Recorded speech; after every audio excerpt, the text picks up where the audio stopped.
Welcome to a Foxy Tech Tips tutorial on getting Netflix to autoplay the next episodes of whatever show you are watching. If you find this video helpful, please consider subscribing to my channel and liking the video.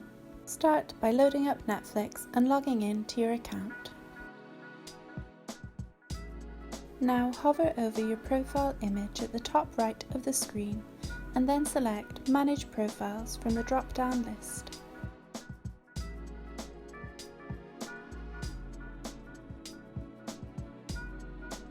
Select the profile you want to do this on.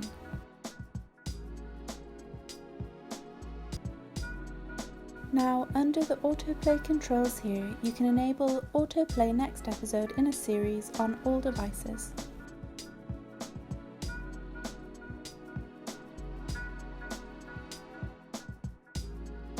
When you go back to watching your series now, it will keep playing the next episodes automatically.